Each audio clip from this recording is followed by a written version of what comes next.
Welcome to Webline. चुआन के घर पर ये सभी लोग मिलकर लंच कर रहे थे। चुआन कांगकांग का ध्यान कुछ ज़्यादा ही रख रहा था। तो ये देखकर युनजिन कहता है कि मुझे पता नहीं था कि स्निंग सिटी के लड़के अब हाउसवाइफ बनने लगे हैं। चुआन कहता है कि हाँ, तो क्या अगर शव्य मुझे ये कहेगी कि मैं उसके लिए ज़िंदगी भर खाना बनाऊं तो मैं ये करने को भी तैयार हूँ। युनजिन कहता है कि तुम एक आदमी हो और तुम एक मर्द होकर ऐसा काम कैसे कर सकते हो। चुआन उससे कहता है कि लगता है कि तुम पुराने ज़माने की मेंटालिटी रखते हो। कांगकांग कहता है कि हाँ, ठीक कहा, ये 21st सेंचुरी है। शवचियो उन दोनों को इस तरह से झगड़ते हुए देखकर हंसती है एंड कहती है कि तुम लोग खाना खाओ, मैं डिश वॉश कर दूंगी। युनजिन कहता है कि तुम इतनी छंटल कब से बन गई। चुआन कहता है कि बेबी, तुम्हें ये करने की जरूरत नहीं है, ये सब कुछ मैं कर दूंगा। तुम जाओ कंपनी और अपने मिलियंस के कॉन्ट्रैक्ट को साइन करो। युनजिन ये सुनकर सोचता है कि यह लड़का काफी ज्यादा रूड है, पर यह शव्य के साथ काफी ज्यादा अच्छी तरीके से पेश आ रहा है। वो कहता है कि ठीक है, मैं भी यहाँ से जाता हूँ क्योंकि मुझे भी कुछ काम है। शवचियो कहती है कि मैं तुम्हें छोड़कर आती हूँ।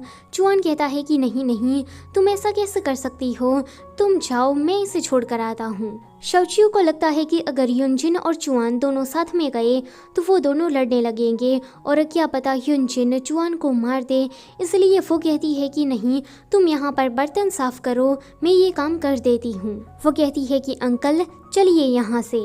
बाहर आने के बाद युनजिन कहता है कि शव्य, तुम क्या उस लड़के को इतना ज़्यादा पसंद करती हो कि तुमने मेरी आइडेंटिटी रिवील कर दी कि मैं तुम्हारा अंकल हूँ, और तुम्हें ये डर लग रहा था कि अगर वो मेरे साथ बाहर आया तो मैं उसे कोई चोट वगैरह पहुँचा दूंगा। चुआन आकर कहता है कि अच्छा, तो शव्य को मेरी फिक्र हो रही थी, पर देखो हम दोनों लव राइवल है, इसलिए तुम्हें चिंता करने की कोई ज़रूरत नहीं है, और वैसे भी ये तो तुम्हारे अंकल है। युनजिन कहता है कि मैं सिर्फ उसका अंकल हूँ, हमारे बीच में कोई भी ब्लड रिलेशन नहीं है। जब मैं छोटा था तब ही युन फैमिली ने मुझे अडॉप्ट किया ताकि मैं बड़ा होकर शव्य की मदद कर सकूँ। युनजिन चुआन को एक फ्लैशबैक की स्टोरी बताता है।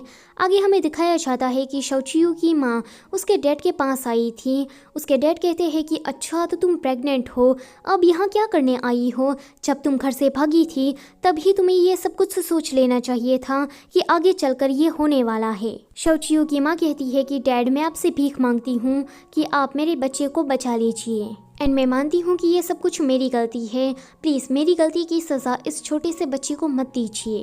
वो काफ़ी ज़्यादा रिक्वेस्ट कर रही थी तो उसके डैड मान जाते हैं। उसी दिन पर शवचियो की माँ ने शवचियो को जन्म दिया था। युन ने दूर से देख लिया था कि शवचियो की माँ ने एक लड़की को जन्म दिया है। युन को तब शवचियो काफ़ी ज़्यादा क्यूट लगी थी। फिर वो दोनों 4 साल के बाद मिलते हैं।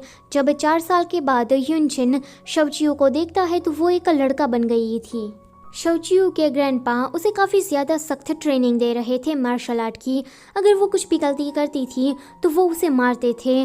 सभी लोगों को यही लगता था कि वो एक लड़का है, पर युनजिन जानता था कि वो एक लड़की है, इसीलिए युनजिन चोरी चुपके उसकी मदद किया करता था एंड उसी दिन से युनजिन को उससे प्यार हो गया था। तो ये वाला चैप्टर होता है यहीं पर ही ख़त्म। Don't forget to like, share and subscribe. Thank you for watching.